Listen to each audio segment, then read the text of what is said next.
Have you ever wondered what happens in our bodies during a sneezing fit? When a sneeze strikes, an astounding chain reaction unfolds. Within mere microseconds, your diaphragm contracts forcefully, expelling air at speeds over 100 miles per hour. But that's not all. Your eyes involuntarily close, and numerous muscles in your chest and face engage in this cooperative effort.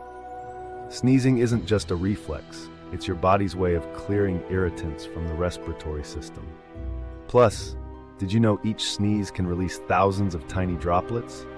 This astonishing process showcases how intricately our body protects itself.